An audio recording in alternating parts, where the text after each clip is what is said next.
Nós estamos pregando de manhã uma série que hoje terá a sua 11ª mensagem. Ame a sua igreja. 8 verdades preciosas sobre ser membro de uma igreja local, com base no livro do Tony Merida, da editora Pronobis. 1 Pedro capítulo 4, versículos 7 a 11.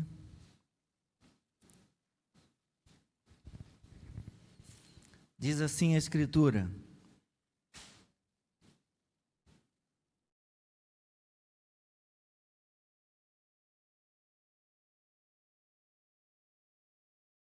só um pouquinho, ainda tem gente procurando.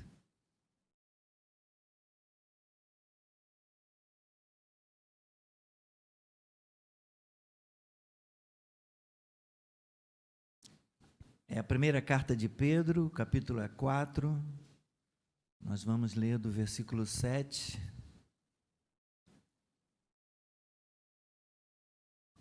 ao 11. Cadê o Humberto? Humberto, chega aqui, por favor. Acabei apertando alguma coisa indevida aqui. Desconfigurei aqui meu esboço.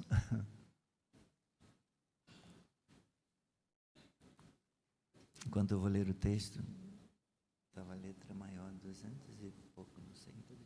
Foi só ali? Opa, foi. Bom, obrigado, tá bom. O fim de todas as coisas está próximo. Portanto, sejam criteriosos e sóbrios para poderem orar. Acima de tudo, porém, tenham muito amor uns para com os outros, porque o amor cobre a multidão de pecados. Sejam mutuamente hospitaleiros, sem murmuração. Sirvam uns aos outros, cada um conforme o dom que recebeu, como encarregados de administrar bem a multiforme graça de Deus. Se alguém fala, fale de acordo com os oráculos de Deus. Se alguém serve, faça-o na força que Deus lhe dá, para que em todas as coisas Deus seja glorificado por meio de Jesus Cristo, a quem pertence a glória e o domínio para todo sempre. Amém. Seja abençoada a leitura da palavra de Deus. Obrigado, Senhor, pelo texto sagrado sobre o qual, ó Pai, está fundamentada, alicerçada a pregação nesta manhã. Que Teu Espírito Santo ilumine o nosso entendimento, que o Senhor nos conceda a graça e use-me, Senhor, para entregar a palavra nesta manhã. Que o Senhor seja glorificado, Tua igreja seja edificada, em nome de Jesus. Podeis sentar.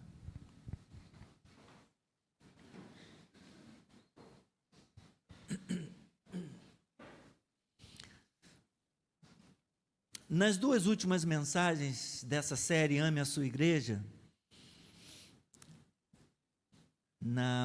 no dia 28 de abril e 12 de maio, respectivamente, nós consideramos o serviço na obra de Deus sendo motivado, sendo inspirado, primeiro pelas misericórdias de Deus, com base em Romanos capítulo 12, versículos 1 e 2, e também motivados pelos dons do Espírito Santo, com base em Romanos 12, na sequência do texto, versículos 3 a 8. Nesse capítulo 12 de Romanos, Paulo enaltece a misericórdia de Deus para com os pecadores e depois exorta os cristãos a servirem a Deus. Nós somos encorajados, exortados a viver à luz dessas muitas misericórdias divinas, motivados pela provisão salvadora de Deus em Cristo, o que envolve reconhecer o poder e a esperança que agora desfrutamos como servos redimidos.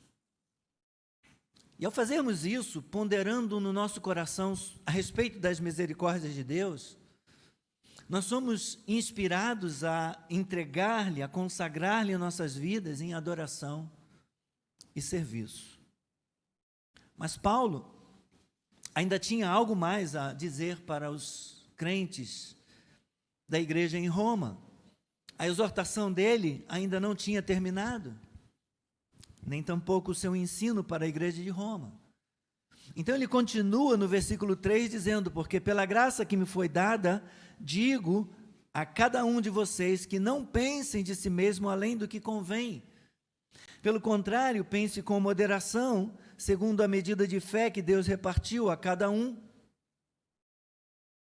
E como temos dito, a palavra porque conecta esse versículo 3 ao que Paulo tinha acabado de dizer nos versículos 1 e 2. O primeiro ensinamento de Paulo, depois de exortar os crentes a terem uma mente renovada, é: não pense de si mesmo além do que convém. O que não significa dizer que a gente deve pensar a quem? Também não é isso. Entendemos que nós não devemos nos depreciar, nem tampouco nos exaltar. Nós precisamos ter consciência das nossas qualidades e também das nossas capacidades, porque ao fazer isso, nós saberemos como servir aos outros de maneira sóbria, de maneira moderada, de modo a trazer glória para Deus e não para nós. Então, entendemos também que a segunda parte do versículo 3 de Romanos 12, ela deve ser lida e interpretada à luz dos versículos seguintes que tratam dos dons espirituais. Romanos 12, 4 a 8. Quando Paulo fala a respeito de uma medida de fé que a gente deve pensar com moderação, segundo a medida de fé. Essa medida de fé se refere às diferentes capacidades espirituais que Deus concedeu a cada um. Uma medida de graça e de fé dada para cada membro do corpo de Cristo, para cada membro da igreja de Cristo. Cada cristão recebeu dons, ou recebeu ao menos um dom espiritual, como nós lemos na primeira carta de Pedro, no capítulo 4, nesta manhã. De modo que ninguém pode dizer assim: mas eu não tenho nenhum dom. Não, a Escritura afirma que cada pessoa que colocou a sua fé em Jesus Cristo, cada pessoa que recebeu uma nova vida, que nasceu de novo, ela recebeu ao menos um dom. A gente não deve se arrogar por causa disso, não deve se orgulhar disso, não devemos pensar muito nem pouco de nós, quando refletimos, quando consideramos esses dons espirituais ou esse dom que Deus nos deu. Mas devemos ser mordomos fiéis e humildes. Isso nos leva à mensagem de hoje. Com base nesse texto de Pedro, já refletimos sobre o pensamento de Paulo, em Romanos 12. Agora, vamos meditar a respeito do pensamento do apóstolo Pedro, com base em 1 Pedro 4.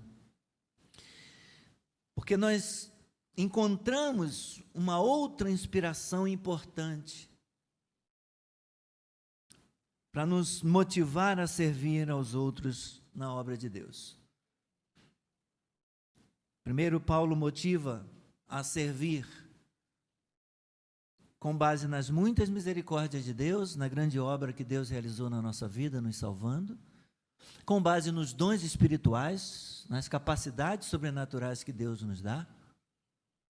E hoje nós vamos ver como nós podemos ser motivados ao serviço com base na volta de Cristo. Um dia desses, um pastor amigo compartilhou na sua rede social, numa das suas redes sociais, um diálogo que ele teve com sua filha caçula, a Sarinha, no qual ele disse algo interessante. Sara foi estudar fora do país no ano passado e chegou o momento dela retornar para casa. Então ela comentou com seu pai, mandou as fotos, as memórias, as experiências que ela vivenciou lá nesse outro país. E ela comentou com ele: como é difícil deixar um lugar lindo, onde se passa um tempo especial. Falou daquela tristeza que a gente tem quando vai se despedir, né? Vai para um lugar, vai passear, curte, vive e tal, chega a hora de ir embora. Então, ele refletiu um pouco e respondeu para ela: que bom que vocês tiveram este presente nesses dias. Guarde este tempo como tesouro no coração. Haverá tempo na vida onde será necessário trazer à memória estes dias. É quando a esperança vem do passado e não do futuro. Às vezes nós pensamos na esperança apenas como algo à nossa frente. Pensamos, refletimos na esperança apenas como algo que ansiamos, como algo que buscamos, alguma coisa que virá. Mas a esperança também vem do passado. As fotos, os vídeos, as histórias estão aí para trazer à memória aquilo que nos dá esperança. Quando o profeta Jeremias fala para o povo de Judá a respeito, quero trazer à memória aquilo que me dá esperança no momento difícil, no momento de grande sofrimento da sua vida, ele vai resgatar aquilo que Deus tinha feito na sua vida. Há promessas para o que Deus iria fazer, mas ele também se recorda, ele tem na lembrança o que Deus já tinha realizado, o que Deus já tinha feito na sua vida. E então, ele começa a ver os recortes da história, ele começa a ir buscar nos tesouros do seu coração os grandes moveres de Deus, os grandes milagres que Deus tinha feito.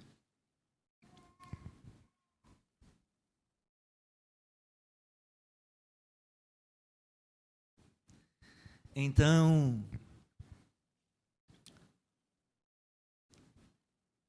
nós podemos trazer à memória aquilo que nos dá esperança, também buscando esperança no passado, não apenas no futuro. Nós somos motivados ao serviço pelas misericórdias de Deus, pelos dons espirituais, como tenho dito, como tenho relembrado. E hoje,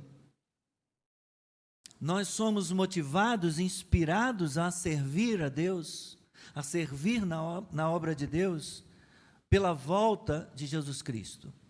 É sobre isso que sobre essa motivação que nós falaremos hoje. O fim de todas as coisas está próximo, é assim que Pedro começa o texto, no versículo 7. O fim de todas as coisas está próximo.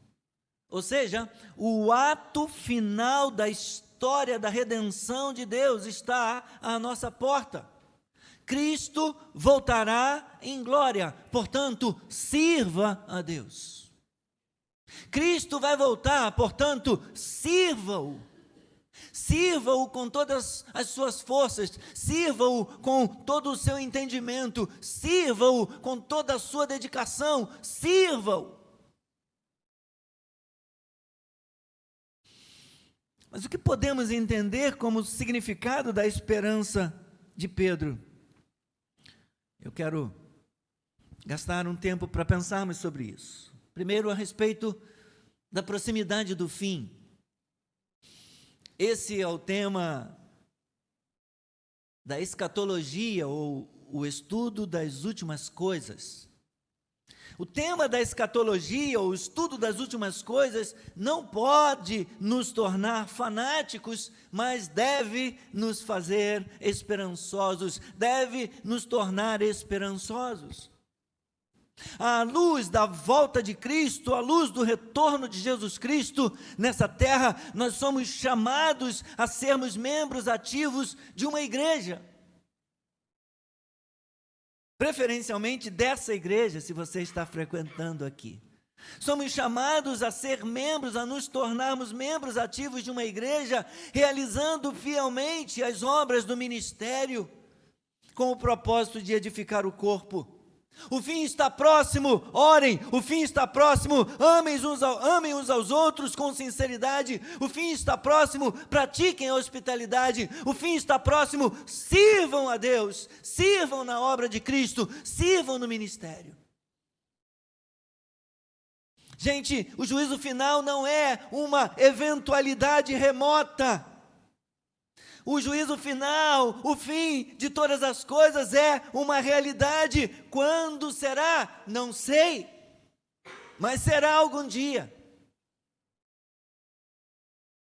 Estava próximo nos dias de Pedro, como está próximo nos nossos dias. Nós estamos próximos do fim de todas as coisas. O universo caminha para um fim, até a ciência dá esse testemunho.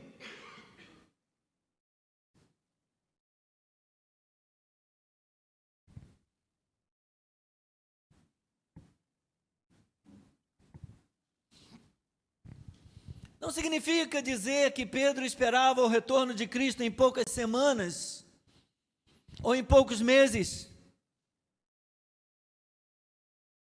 Significa isto sim, que todos os acontecimentos relevantes no grande plano da salvação, culminando na morte e ressurreição, a ascensão de Cristo e no derramamento do Espírito Santo no Pentecostes, já aconteceram, já foram realizados. Olhemos para os nossos baús de registros passados, como se fossem fotografias, vídeos, anotações, textos, porque em tempos difíceis, em tempos bicudos, nós encontraremos força e esperança que vem do passado também.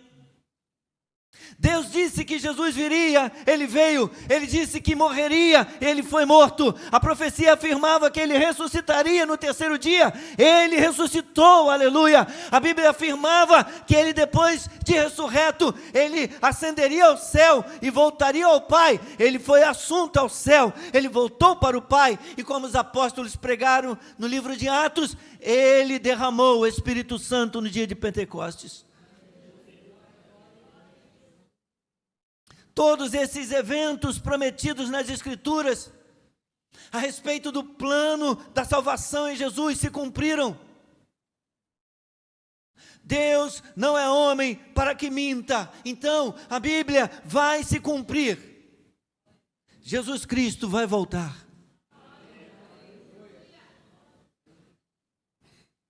E se você ainda não se rendeu a Cristo, nem o confessou como seu Senhor e Salvador, você precisa fazê-lo, porque vem o dia quando Jesus Cristo voltará para julgar os vivos e os mortos. O juízo final não é uma eventualidade remota. Jesus Cristo voltará, a morte será definitivamente derrotada e juntamente com o diabo serão lançados no lago de fogo e enxofre. E então virá o fim.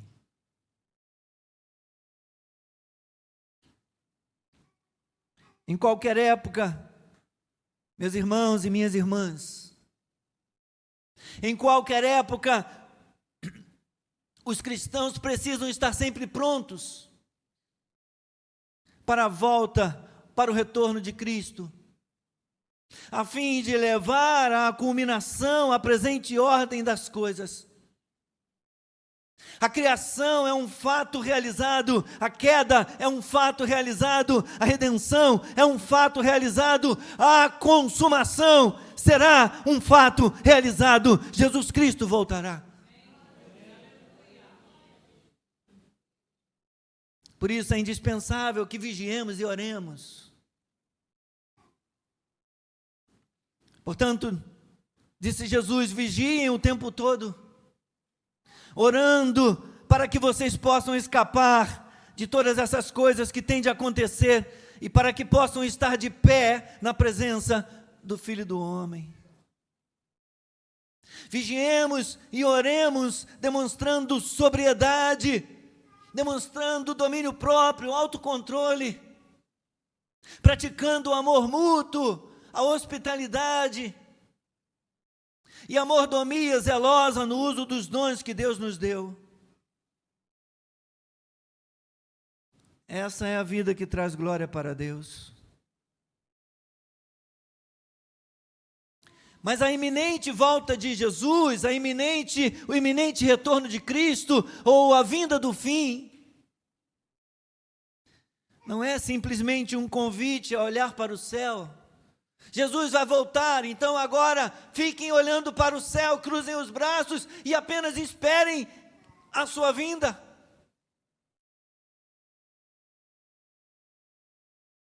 O fim iminente de todas as coisas não nos convida a olhar para o céu e simplesmente aguardar a chegada dele. Existe todo um plano de ação para que nós, os cristãos, sejamos capazes de sermos cada vez mais úteis no reino de Deus. Seja orando por alguém, seja amando, seja recebendo na nossa casa, abrigando, seja compartilhando um dom espiritual com essa pessoa. Sejam criteriosos, portanto, e sóbrios, para poderem orar. Vivemos tempos tão difíceis, as pessoas estão com os nervos à flor da pele, o mundo está adoecido, as pessoas estão brigando, explodindo por qualquer coisa.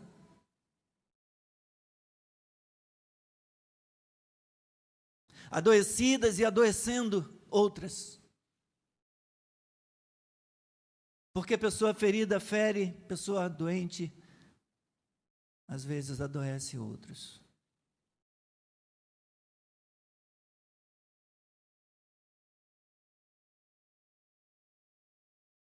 Sejam sóbrios. Sóbrios para poderem orar.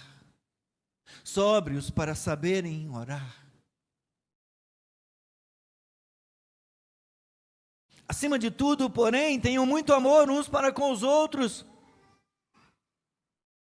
O amor ágape, o amor como o amor divino, como o amor de Deus, que perdoa e esquece, que cobre multidão de pecados.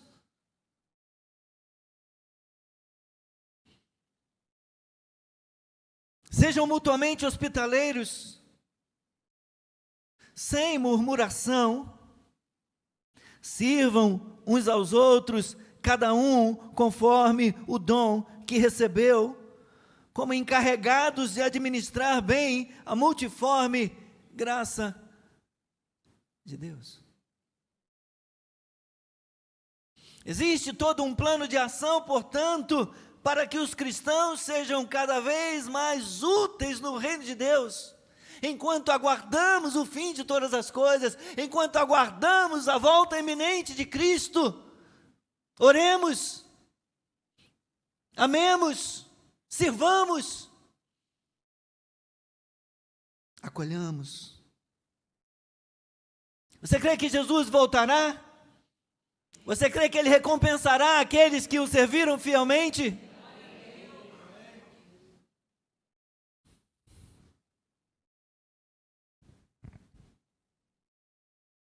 Deixe que a vinda de Cristo te inspire a servir na igreja local. Nessa igreja aqui, se você está frequentando aqui, ou em outra. mas sirva. Observe que Pedro disse que cada crente recebeu pelo menos um dom, o qual deve ser usado para servir o próximo, versículo 11. Se alguém fala, fale de acordo com os oráculos de Deus. Se alguém serve, faça-o na força que Deus lhe dá, para que em todas as coisas Deus seja glorificado por meio de Jesus Cristo, a quem pertence a glória e o domínio para todos sempre. Amém. De modo geral, Pedro divide os dons espirituais em dois: dons de falar e dons de servir. Aqueles que falam não devem propor suas próprias ideias,